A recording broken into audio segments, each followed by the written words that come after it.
Church family, it's the Christmas season, officially. And Christmas is a special invitation from God for you to be refreshed with His love and His presence. And so we really want you to come to church. It's about you being able to connect with the peace that passes understanding. In the midst of a chaotic season, you get to have peace.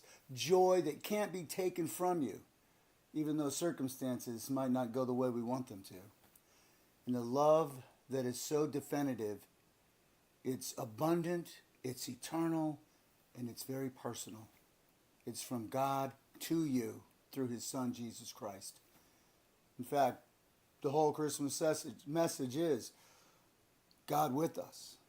And that's through Jesus Christ. And so I want you to come to church and experience His love, His presence, His power.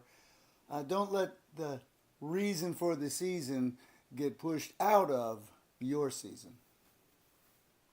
It is an amazing time of year, and especially here in Celebration, it can kind of seem like that we live in a little bit of a fantasy world.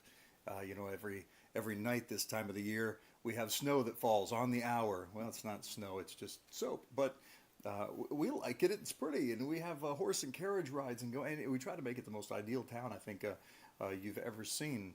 I think a lot of people look at Christmas that way. They want to try to make it as ideal as it possibly can be. And it never quite works out that way. But the first Christmas didn't work out that way either.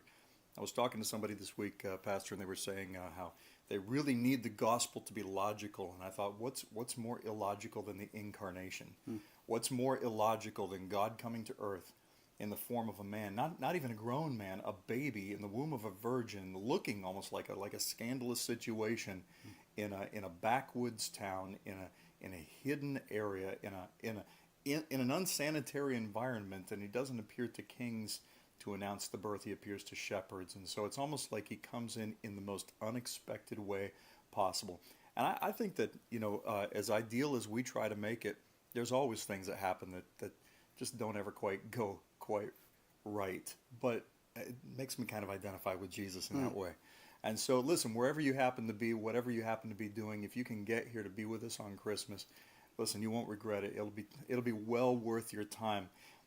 We're working really hard to try to make it the most ideal Christmas you've ever had. I mean, there's choirs and there's children singing, and there may be an angel or two even showing up. But the fact is when it all comes down to it, all of our polish and everything is gone. The thing we want the most and want you to experience the most is an encounter with the presence of God, because that's really what changes everything at Christmas time. And maybe you only go to Christmas or church on Christmas and Easter, but this Make year, sure you come this year. This year, you may have an encounter with God that takes you to a whole other level. And friends, I want to say that right now, the Holy Spirit, it feels like a tangible presence. Yeah. There's something happening in the atmosphere. And I want you to come and be open to see what the Lord might want to say to you, how He might want to touch your life, what He might like to ask you to do with Him. Friends, this Christmas season is about God with us. So let's make sure that we're with Him. Merry Christmas. Merry Christmas.